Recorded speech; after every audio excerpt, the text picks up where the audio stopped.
Hello everyone, welcome back to this YouTube channel Star Notes Language and Literature। तो अब हम लोग जो है एक सीरीज को कंटिन्यू करने वाले हैं और वो सीरीज है UGC net JRF and jet special students के लिए।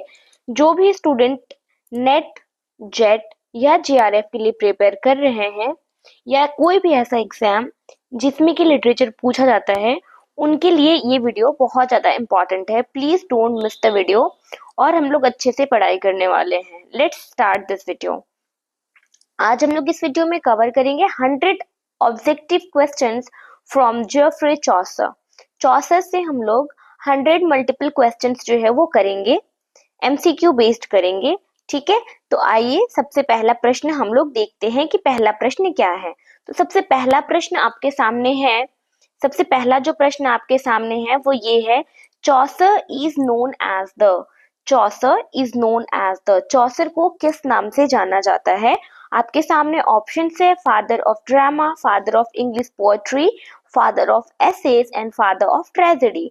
सो we people also know that कि Chaucer is known as the father of English poetry, father of English poetry. Okay, इसके एक्सप्लेनेशन को देखते हैं। Chaucer is widely recognised as the father of English poetry. क्यों जाने जाते हैं? क्योंकि उनका foundational contribution to the English verse, क्योंकि इंग्लिश वर्स को उनका फाउंडेशनल कंट्रीब्यूशन रहा था, उन्होंने स्टार्ट करा था। That's why he is known as the father of English poetry, right? Okay, now let's move to the second question. So you people have remembered this कि who is known as the father of English poetry. Okay, father of English poetry is Geoffrey Chaucer. Okay, so now the next question is Chaucer's most famous work. Most famous work कौन सा है चौसर का? तो वे सब लोग हम लोग जानते हैं कि चौसर का जो सबसे फेमस वर्क है, this is the Canterbury Tales, right? Canterbury Tales जो है वो चौसर का one of the famous work है। सो सबसे फेमस वर्क अगर चौसर की बात की जाए तो चौसर का सबसे फेमस वर्क कौन सा रहा है? तो कैंटरबरी टेल्स रहा है। Okay, so the correct answer is Canterbury Tales. Okay, so the Canterbury Tales is Chaucer's masterpiece. Okay, Chaucer का ये masterpiece है, his best known contribution to English literature, और साथ ही साथ Canterbury Tales जो है वो Chaucer का best known contribution to English literature है। Okay, the third question is Chaucer lived during which century? Chaucer lived during which century? The answer is 14th century. 14th century. Okay, so the time span of Chaucer is 1340 to 1400. कब से कब तक इनका रहा था time period? 1340 to 1400. Chaucer lived during which century? चौसर किस शताब्दी में थे? तो 14th सेंचुरी में थे। उनका टाइम पीरियड क्या था? 1340 to 1400। Okay, the next question, Chaucer served as the household of, Chaucer ने किनके दरबार में अपनी सर्विस दी थी? Richard the second, Edward third, Henry the fifth और एलिजाबेथ द फर्स्ट। तो हम सबको पता है कि चौसर ने जो अपनी सर्विस दी थी वो दो राजाओं के टर्न में दी थी। The very first one is Edward the third and then Richard the second. तो हमारा सबसे करेक्ट आंसर जो हो जाएगा वो एडवर्ड द थर्ड हो जाएगा, राइट? सबसे हमारा एडवर्ड द थर्ड एंड बाद में रिचर्ड द सेकेंड को दिया था, तो सबसे ज्यादा टाइम तक दिया था एडवर्ड द थर्ड को, इसलिए हमारा आंसर हो जाएगा Edward the third. Chaucer worked in the court of Edward third and later Richard second, इसीलिए हमारे पास हमने इस आंसर को एडवर्ड थर्ड को लगाया, राइट? चलो नेक्स्ट मूव करते हैं हम लोग नेक्स्ट क्वेश्चन की ओर। चौसर्स लैंग्वेज इज कॉल्ड, चौसर किस भाषा में बोला करते थे या लिखा करते थे, राइट? तो Chaucer language is called old English तो नहीं कही जाएगी, क्योंकि चौसर के टाइम तक तो मिडिल इंग्लिश आ चुकी थी, तो इनके हम लोग कहेंगे middle English. Okay, so explanation देखते हैं। Chaucer wrote in middle English specially the East Midland dialect. तो जो ईस्ट मिडलैंड की जो बोलचाल की भाषा थी उसी भाषा को इस्तेमाल करते हुए चौसर लिखा करते थे, और चौसर जो लिखा करते थे उसको मिडिल इंग्लिश कहा जाता था। Now let's move to the sixth question,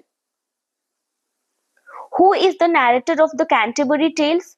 who is the narrator of the Canterbury Tales? तो चौसर हिमसेल्फ।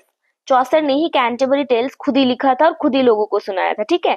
तो Chaucer uses a persona of himself as the narrator, और ये खुद ही नैरेटर की तरह हम लोग को कैंटरबरी टेल्स में देखने को मिलते हैं।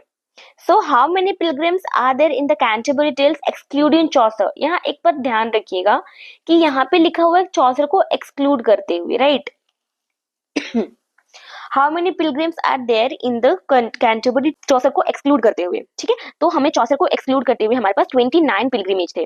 चौसर को एक्सक्लूड करते तो हमारे पास 29 पिलग्रिमेज थे। कितने थे? 29 पिलग्रिमेज थे। अगर हम लोग चौसर को एक्सक्लूड कर दे तो 29 पिलग्रिमेज थे, मतलब चौसर को हटाकर 29 थे। अगर चौसर को इंक्लूड कर दे तो 30 पिलग्रिमेज थे, ठीक है। ओके, नाउ नेक्स्ट मूव करते हैं। The destination of the Pilgrim is, तो ये जो पिलग्रिम जा रहे थे कैंटरबरी टेल्स में, ये जो पिलग्रिमेज लोग जा रहे थे वो कहाँ जा रहे थे? तो ये जा रहे थे कैंटरबरी जा रहे थे, तभी तो कैंटरबरी टेल्स नाम पड़ा है। तो ये लोग कहाँ जा रहे थे? कैंटरबरी जा रहे थे। Okay, the travel to Canterbury to visit the shrine of Saint Thomas Becket. Saint Thomas Becket की शिरीन पे ये लोग जा रहे थे, जो कि जगह है कैंटरबरी, वहां पे जा रहे थे, ठीक है। नेक्स्ट मूव करते हैं प्रश्न संख्या 9 पर, ठीक है। The Canterbury Tales is written primarily in, Canterbury tale मूल रूप से किस चीज में लिखी हुई है? प्रोज में लिखा हुआ है, ब्लैंक वर्ड्स में लिखा हुआ है, हीरोइक कपलेट में लिखा है, या फ्री वर्ड्स में लिखा हुआ है?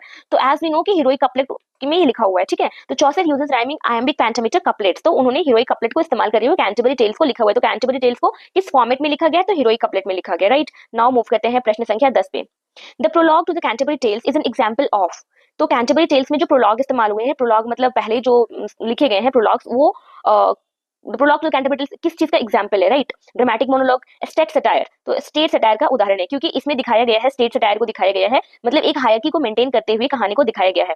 It critics medieval society, three states के मिडिएवल सोसाइटी को ये क्रिटिक करता है, क्लर्जी, नोबिलिटी एंड कॉमनर्स, इन तीनों पे ही आधारित ये स्टोरी सुनाते हैं कैंटरबरी टेल्स में, right. Okay, Which pilgrim is described as the very perfect gentle knight? किसको ऐसा माना गया था? Very perfect gentle knight, तो आंसर हो जाएगा हमारा द नाइट को माना गया था। Okay, Chaucer praises the knight as the model of chivalry, तो चौसर जो है वो बहुत ज्यादा प्रेज करते हैं नाइट को। Okay, the wife of Bath has been married, जो बाथ की वाइफ थी, मतलब वाइफ ऑफ बाथ जो थी, उनकी शादी कितनी बार हुई थी? तो 5 टाइम उनकी शादी हुई थी, ऐसा कैंटरबरी टेल से हम लोगों को पता चलता है।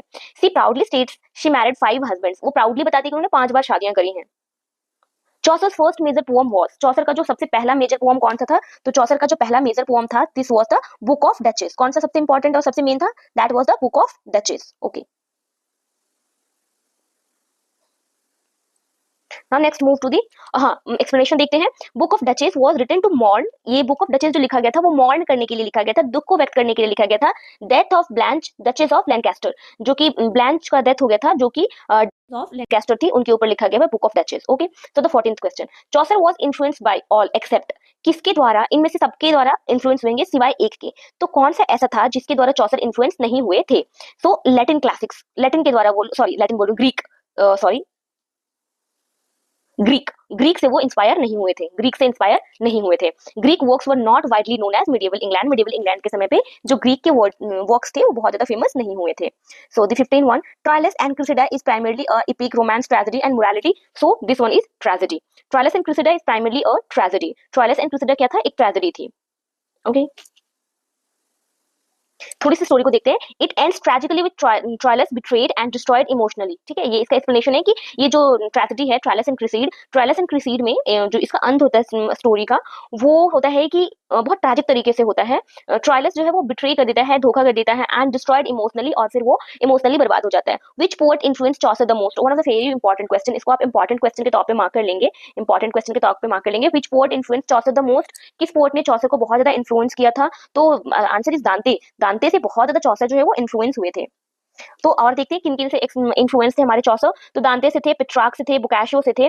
इन लोगों ने बहुत ज्यादा उनको हेल्प करा था चीजों को समझने में, लिटरेचर को समझने में, उनसे बहुत ज्यादा इन्फ्लुएंस थे। तो सबसे ज्यादा जो इन्फ्लुएंस थे वो दांते से थे, ठीक है। चलिए नेक्स्ट 17 करते हैं। Which tale in Canterbury Tales is in prose? कौन सा प्रोज में है?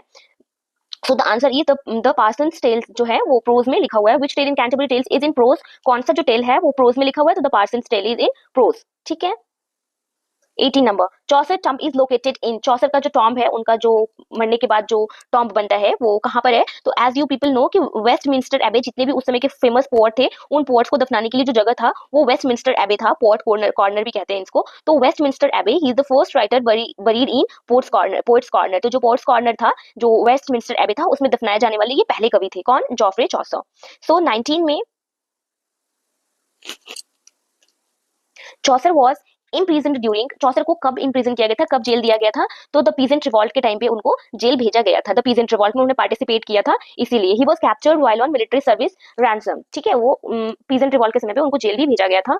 Okay, the term Chaucerian irony refers to, Chaucerian irony किस चीज को दिखाती है, किस चीज को दिखाती है, तो दिखाता है कि humour plus social critic, humour plus social critic का दिखाता है। तो जब भी कोई आपसे पूछेगा कि चौसेरियन आयरनी रेफर किस चीज को करता है, तो ये करता है ह्यूमर प्लस सोशल क्रिटिक। तो ये था हमारा 20 इंपॉर्टेंट क्वेश्चन फ्रॉम चौसर, ठीक है। अगर ये वीडियो आपको अच्छी लगी है तो आप प्लीज मुझे कमेंट करके बताएं कि ये वीडियो आपको बहुत अच्छी लगी है। उसके बाद मैं जो है वो शुरू करने वाली यूजीसी नेट के लिए प्रॉपर फ्री क्लासेस, जितना कि आपको पेड क्लासेस में पढ़ाया जाएगा, मैं उससे बिल्कुल उतना हर एक कंटेंट के साथ आपको पीडीएफ के साथ बिल्कुल फ्री यूट्यूब पे कराने वाली हूँ, पूरी शिद्दत के साथ, पूरी मेहनत के साथ हम लोग दिसंबर के नेट को क्वालिफाई करेंगे साथ में, ठीक है। तो आपको बस इतना करना है कि अगर आप मेरे से अच्छे से पढ़ना चाहते हैं और अच्छे से जुड़ना चाहते हैं तो आपको बस कमेंट करना है कि yes we want to prepare for UGC NET, okay. या आप जिस भी चीज की तैयारी कर रहे हो जिसमें लिटरेचर पूछा जाता है, फॉर श्योर बिल्कुल पेड क्लासेस से भी ज्यादा अच्छा कॉन्टेंट मैं आपको डिलीवर करूंगी, साथ ही बिल्कुल लेम एंड लैंग्वेज होगी, बिल्कुल हमारी आम बोलचाल की भाषा होगी